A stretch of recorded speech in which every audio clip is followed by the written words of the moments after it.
السلام عليكم ورحمة الله تعالى وبركاته. احنا الطيبين في كل مكان، كيفكم؟ ان شاء الله كويسين. رجعنا لكم بفيديو جديد، وده اول لنا فيديو في الموسم، ونقول بسم الله وعلى الله توكلنا. عندي رسالتين حابي اوجههم.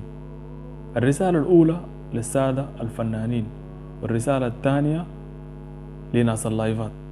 اول حاجة احنا الطيبين الفنانين ديل يعني ناس ما عندهم إحساس ولا ضمير. الناس بتموت وهم بيعملوا في حفلات جماهيرية، سواء كان داخل السودان أو خارج السودان. يا السادة الفنانين، انتوا ما بتحسوا ولا أنانيين ولا الحاصل شنو؟ وما تيجي تبرر لي موقفك أو تقول لي أنا إني يا أخي أنت لو وقفت الحفلات دي ما حتلقى تاكل ولا حتشرب.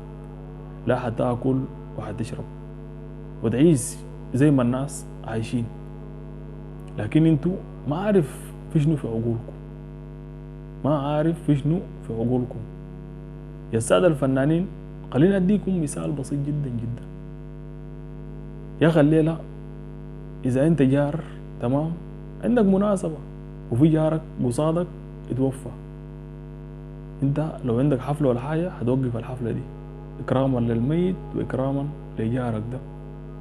لكن انتوا ما عندكم الفهم ده وما عندكم الوعي ده، واوعى تمثلوا لنا فيه وتقولوا يا اخي انتوا وطنيين وبتحبوا البلد و لا لا لا، اللي بيحب البلد ده بيظل متمسك كويس بقضيته بهويته بأي حاجة. تمام، المفروض على الأقل كان تصبروا الأزمة دي تعدي.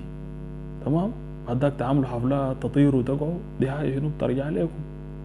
تمام، لكن انتوا ما احترمتونا نحن كشعب سوداني، وما احترمتوا السودان ذاته. فيا ريت يا جماعة، يا ريت يا ريت يا ريت بس توعوا، ويا ريت يكون في فهم، ويا ريت يكون في إدراك. وما دارين نسيء إليكم ولا دارين نقول كلام ما تمام، بس ربنا يهديكم ويصلح حالكم، وخلونا نتجه لناس اللايفات. أول حاجة حنا الطيبين، أنا في حاجة بس داير أوصلها ويا ريت تصل لكم. الناس اللي عندهم مشاكل ودارين يحلوها في اللايفات دي، أول حاجة حنا الطيبين مواقع التواصل الاجتماعي ده ما يعني ما محكمة ولا قسم بتاع شرطة ولا حاجة، لا، ده موقع عاملينه عشان الناس تتفاكر فيه، والناس تحلحل القضايا المهمة كويس اللي بيهم المجتمع كويس، ما حاجاتكم الشخصية دارين دي تحلوها لنا في لايف. ويا ريت لو بتحلوه بأدب وباحترام، لا بتسيئوا وبتسبوا. يا جماعة انتوا ناس ما عاقلين ولا الحاصل شنو؟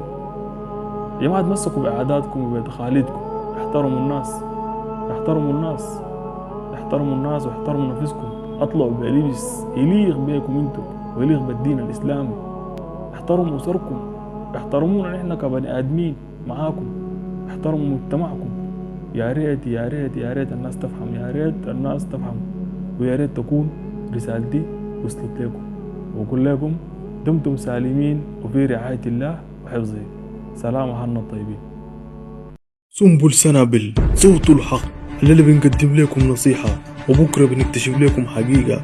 وفي المقابل ما عايزين ضريبة، عايزين مجتمعنا يكون معافى من كل عاداتنا الخير حميد.